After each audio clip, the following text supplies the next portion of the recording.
20 കുട്ടികളാണ് നടന്നു വരുന്നുണ്ടായിരുന്നത്. അവരുടെ മേലെ ഒരു ക്രൂയിസർ വണ്ടി ഇടിച്ചു കയറുകയാണ് ഉണ്ടായത്.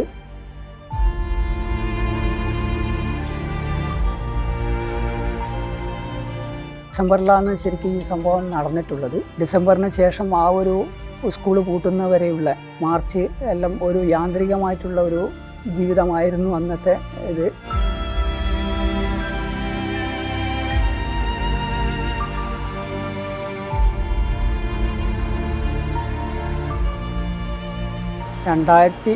ഡിസംബർ 4 ഈ പെരുമണ്ണ് അപകടം നടന്നിട്ടുള്ളത്.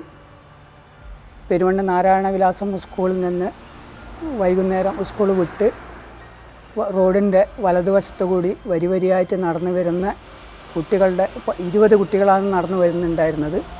അവരുടെ മേലെ ഒരു ക്രൂയിസർ വണ്ടി ഇടിച്ചു കയറുകയാണ് ഉണ്ടായത്. ഡ്രൈവറുടെ അശ്രദ്ധയാണ് അതിന് കാരണമെന്നാണ് മനസ്സിലാക്കാൻ കഴിഞ്ഞിട്ടുള്ളത്. അതിൽ 10 പിഞ്ചുകുട്ടികൾ നമ്മോട് വിട പറഞ്ഞു. മറ്റുള്ള ചില കുട്ടികൾ ഇന്നും ചെറിയ അംഗവൈകല്യത്തോടു കൂടി ജീവിക്കുന്നുണ്ട്. 2008 ശേഷം ഇന്ന് 16 വർഷം തികഞ്ഞിരിക്കുകയാണ്. അപ്പോൾ വരിയായിട്ട് നടന്നു വരുന്ന കുട്ടികളുടെ മേലെ ഈ വണ്ടി കയറുകയാണ് ഉണ്ടായത്. അതും ആ ഒരു കുട്ടി മിഥുന എന്ന് പറഞ്ഞ രാമകൃഷ്ണൻ്റെ മകള് വീടിൻ്റെ തൊട്ടു മുന്നിലാണ് ഈ സംഭവം നടക്കുന്നത്. അപ്പോൾ തന്നെ നാട്ടുകാരെല്ലാം ഓടിക്കൂടി അവരെ ഹോസ്പിറ്റലിൽ എത്തിച്ചു. പരിയാരം മെഡിക്കൽ കോളേജിലാണ് ഒരുവിധം എല്ലാ കുട്ടികൾ എത്തിയത്. അപ്പോൾ അവിടെ വേണ്ട ട്രീറ്റ്മെൻറ്റെല്ലാം ചെയ്തിട്ടുണ്ടായിരുന്നു. എന്നിട്ടും 10 കുട്ടികളെ നമുക്ക് നഷ്ടപ്പെടുകയാണ് ഉണ്ടായത്. അതിനുശേഷം പെരുമണ്ണ് സ്കൂളിൽ അവരെ ഭൗതികദേഹം ആദരാഞ്ജലി അർപ്പിക്കുന്നതിന് വെച്ചിട്ടുണ്ടായിരുന്നു.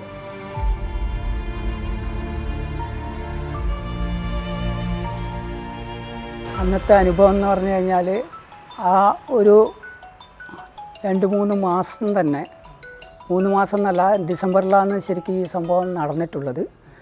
ഡിസംബറിന് ശേഷം ആ ഒരു സ്കൂൾ പൂട്ടുന്നവരെയുള്ള മാർച്ച് എല്ലാം ഒരു യാന്ത്രികമായിട്ടുള്ള ഒരു ജീവിതമായിരുന്നു അന്നത്തെ ഇത്. സത്യം പറഞ്ഞാൽ എന്താണെന്ന് നമ്മുടെ മനസ്സിൽ നമുക്ക് പുറത്ത് പറയാൻ കഴിയാത്ത വിധത്തിലുള്ളൊരു വേദനയായിരുന്നു ഉണ്ടായിരുന്നു. ഒന്ന്, ആ കുട്ടികൾ ചെറിയ പിഞ്ചു കുട്ടികളാണ്. നമുക്കറിയാം കുട്ടികളുടെ ഒരു സ്നേഹം എന്ന് പറഞ്ഞാൽ അത് ഒരു പ്രത്യേക അനുഭവമാണ്. ആ കുട്ടികൾ മിക്ക ദിവസവും ഞാൻ സ്കൂളിൽ PTA പ്രസിഡന്റ് എന്ന നിലയിൽ പോകുമ്പോൾ കുട്ടികൾ ഓടി വന്ന് സ്നേഹാന്വേഷണം നടത്തുകയും അത്രയും ഒരു ബന്ധങ്ങളായിരുന്നു കുട്ടികളുമായിട്ട്. അപ്പോൾ ആ ഒരു വിഷമം നമുക്ക് നമ്മുടെ ജീവിതത്തിൽ ഒരിക്കലും ഒഴിഞ്ഞു പോകാത്തൊരു വിഷമം തന്നെയാണ് ആ കുട്ടികളുടെ. രക്ഷിതാക്കളോടൊപ്പം തന്നെ നമ്മളെ നാട്ടുകാർ ഓരോരുത്തർക്കും അതൊരു വിഷമാവസ്ഥ തന്നെയായിരുന്നു. പെരുമണ്ണ് എന്ന ഈ കൊച്ചു ഗ്രാമത്തിൽ ശരിക്കൊരു വലിയ ചലനമാണത് ഉണ്ടാക്കിയിട്ടുള്ളത്. പലരും അവരുടെ ജീവിത സാഹചര്യങ്ങൾ തന്നെ വേറെ അവസ്ഥയിലേക്ക് മാറിയിട്ടുണ്ട്. കുട്ടികളെ രക്ഷിതാക്കൾ ചിലരെല്ലാം കുറേ കാലത്തേക്ക് ജോലിക്ക് പോകാനൊന്നും പറ്റാത്ത അത് അവരെ രക്ഷിതാക്കളെല്ലാം വീട്ടിൽ തന്നെ അങ്ങനെയുള്ളൊരവസ്ഥയായിരുന്നു. പിന്നെ ഹൃദയാരാമിലുള്ള സിസ്റ്റർമാരൊക്കെ വന്ന് കൗൺസിലിംഗ് എല്ലാം കൊടുത്ത് അങ്ങനെയെല്ലാമാണ് മെഡിക്കൽ ട്രീറ്റ്മെൻറ്റും ഒക്കെ ഗവൺമെൻറ്റിൻ്റെ വക ഫ്രീ ആയിട്ടുള്ള സൗകര്യങ്ങളെല്ലാം ഉണ്ടായിരുന്നു. അപ്പോൾ അങ്ങനെയാണ് സാധാരണ ജീവിതത്തിലേക്ക് ഒരുവിധം ആൾക്കാരെല്ലാം എത്തിച്ചേർന്നിട്ടുള്ളത്. അതുപോലെ തന്നെ അധ്യാപകരും നല്ല വിഷമത്തിലായിരുന്നു. അധ്യാപകർക്കും വേണ്ട കൗൺസിലിങ്ങും കാര്യങ്ങളെല്ലാം കിട്ടിക്കഴിഞ്ഞ ശേഷം അതെ, ഇന്നും അവിടുത്തെ അഡ്മിനിസ്ട്രേറ്റർ വനിത ടീച്ചറാണ് അന്നും അഡ്മിനിസ്ട്രേറ്ററായിട്ടുള്ളത്. അവർ ശരിക്ക് ഈ അവസ്ഥ കേട്ടിട്ട് കുറച്ച് ദിവസം ഹോസ്പിറ്റലിൽ അഡ്മിറ്റായിരുന്നു. അബോധാവസ്ഥയിലൊക്കെ ആയിരുന്നു ആ സമയത്ത്. ആ സമയത്ത് നമ്മൾ ഈ വിവരം അറിഞ്ഞ് ഞാൻ സ്ഥലത്ത് ഇവിടെ എത്തുമ്പോൾ ഇവിടെ ഇങ്ങനെ ബാഗും ഇതെല്ലാം കുടകളും കുട്ടികൾ ഇതെല്ലാം ചിതറിക്കിടന്നിട്ടാണ് ഉള്ളത്. ഞാൻ സ്ഥലത്തെത്തുമ്പോഴേക്ക് കുട്ടികളെല്ലാം കൊണ്ടുപോയിരുന്നു.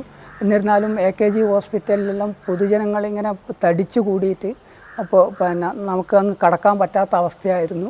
ഓരോ കുട്ടീനെ കണ്ടിട്ടും നമുക്ക് തിരിച്ചറിയാൻ പറ്റാത്ത വിധത്തിൽ ആയിരുന്നു അവരെല്ലാം അവസ്ഥ. അപ്പോൾ ആലോചിക്കുമ്പോൾ ഇന്നും മനസ്സിൽ അതൊരു വിങ്ങലാണ്.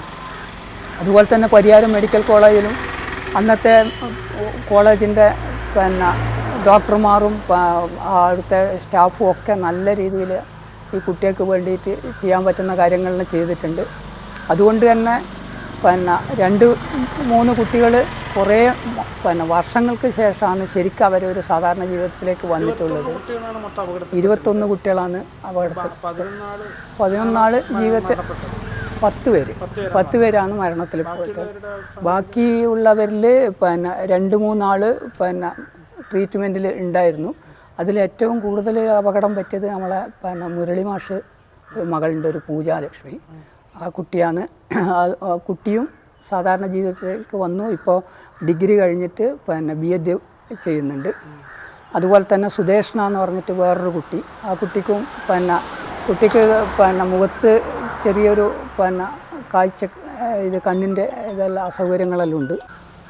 പ്രിയങ്ക എന്ന് പറഞ്ഞിട്ടൊരു കുട്ടിയുണ്ട്, ആ കുട്ടിയും കുറേ കാലം ട്രീറ്റ്മെൻറ്റും കാര്യങ്ങളും എല്ലാം ചെയ്തിട്ടാണ് ഇപ്പോൾ സാധാരണ ജീവിതത്തിലേക്ക് വന്നിട്ടുള്ളത്.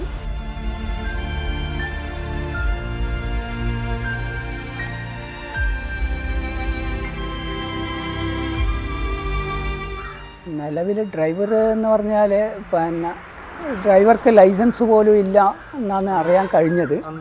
അന്ന് RTO ലൈസൻസ് റദ്ദ് ചെയ്യുന്നുള്ള റിപ്പോർട്ട് പിറ്റേന്ന് വന്നിരുന്നു.